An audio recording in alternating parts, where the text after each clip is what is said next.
Salut à tous et bienvenue sur Mercato News Live, votre rendez-vous quotidien pour ne rien manquer du marché des transferts. Aujourd'hui encore, le Mercato s'emballe et croyez-moi, il faut vous accrocher parce que les 2 prochaines semaines s'annoncent absolument folles.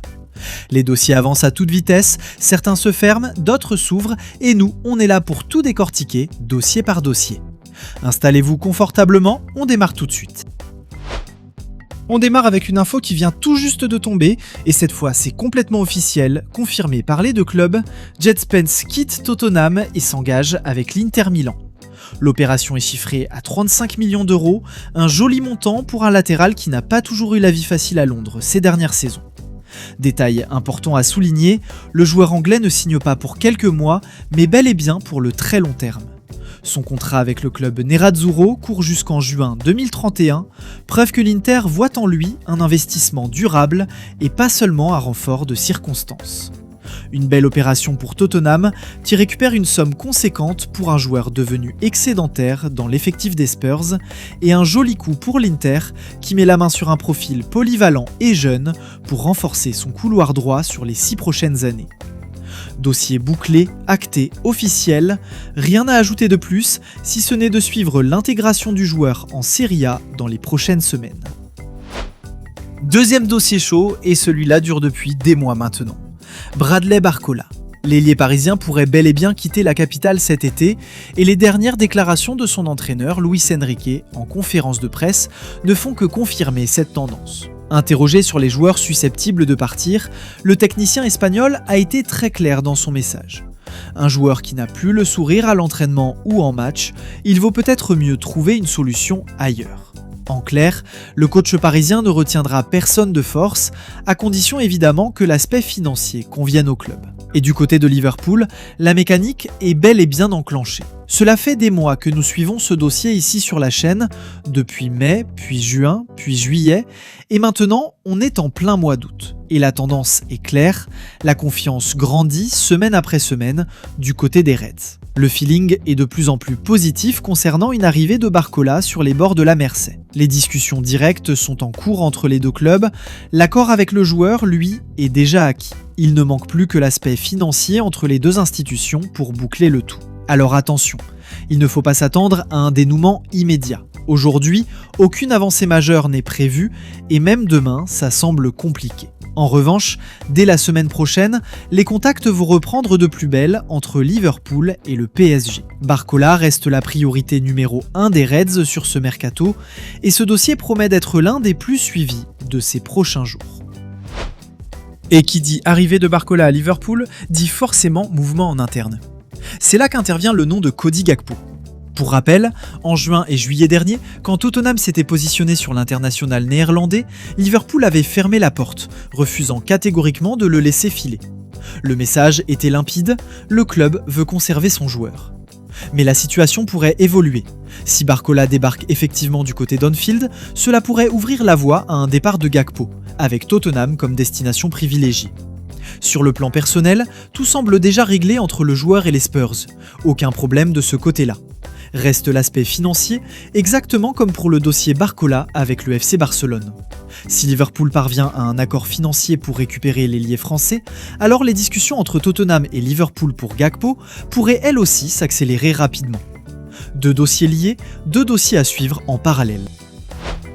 Direction maintenant le nord de la France et le LOSC.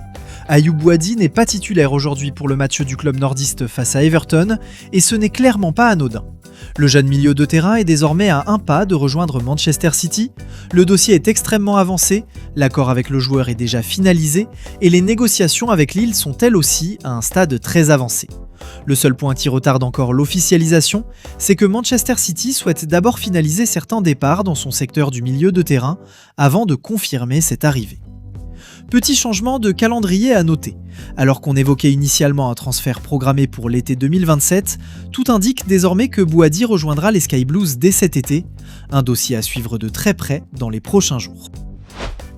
Et on reste dans le secteur du milieu de terrain avec un nom qui fait beaucoup parler, Rodri. Comme évoqué dans nos précédentes vidéos, le FC Barcelone a transmis à Manchester City une troisième proposition officielle pour s'attacher les services de l'international espagnol. Cette offre est actuellement sur la table et les échanges entre les deux clubs se poursuivent directement. En interne, Manchester City discute activement du dossier et le club catalan reste en contact permanent avec les Citizens. L'attente désormais, c'est une nouvelle discussion entre Barcelone et Manchester City dans les prochaines 24 à 48 heures, avec l'objectif de trouver un terrain d'entente définitif. Du côté catalan, la confiance est totale, l'optimisme est total. Tout semble indiquer que ce dossier va se conclure en faveur du Barça. Un élément supplémentaire à souligner, Rodri est en contact quasiment quotidien avec ses coéquipiers de la sélection espagnole, évoluant justement à Barcelone.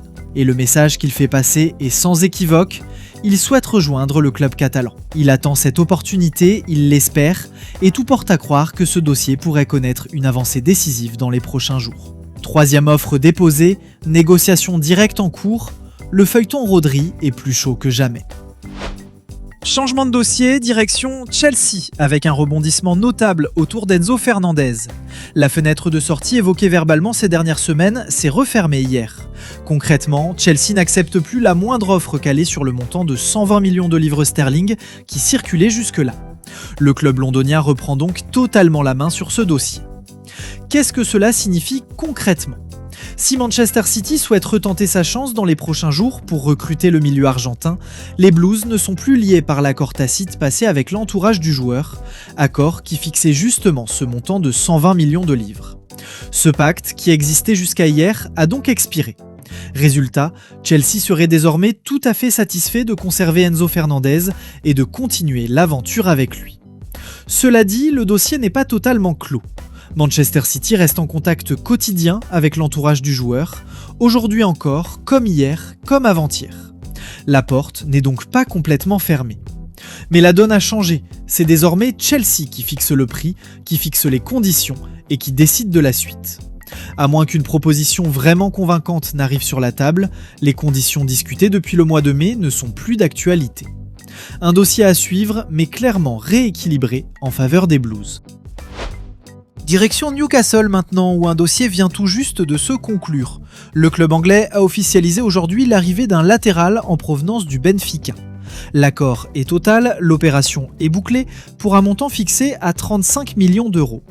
Une bonne opération pour Newcastle qui continue de renforcer son effectif à l'approche de la clôture du mercato et un transfert rondement mené entre les deux clubs.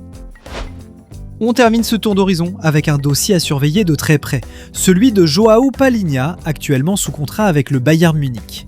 Le milieu portugais s'est mis d'accord sur les termes personnels avec Aston Villa, un accord qui était d'ailleurs bouclé depuis 2 ou 3 jours déjà du côté du joueur.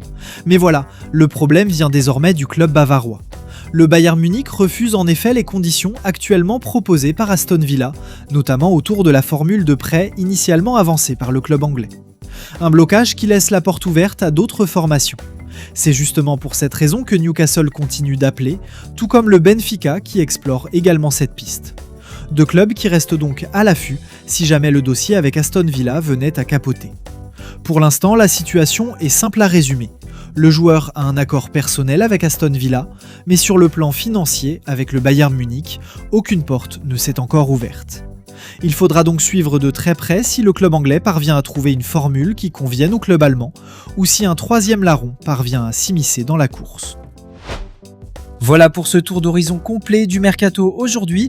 On a parlé du transfert officiel de Jed Spence à l'Inter Milan, de Bradley Barcola de plus en plus proche de Liverpool, de l'effet domino que cela pourrait créer avec Cody Gakpo du côté de Tottenham, de Ayoub Bouadi à un pas de Manchester City, du feuilleton Rodri qui continue de s'écrire avec Barcelone, du rebondissement Enzo Fernandez à Chelsea, du transfert bouclé par Newcastle et enfin du dossier Palhinha suspendu entre Aston Villa, le Bayern, Newcastle et le Benfica. Comme vous pouvez le voir, le marché ne s'arrête jamais et ces 2 prochaines semaines s'annoncent particulièrement intenses. Alors n'oubliez pas de liker cette vidéo, d'activer la cloche de notification, de vous abonner à la chaîne si ce n'est pas encore fait et surtout, dites-moi en commentaire quel dossier vous excite le plus parmi tous ceux qu'on vient d'évoquer. Rodri au Barça, Enzo Fernandez et Chelsea, Jed Spence et l'Inter, Bouhaddi et Gakpo ou encore Palhinha? Donnez-moi votre avis. On se retrouve très vite pour la suite de l'actualité du Mercato. Merci à tous et à très bientôt.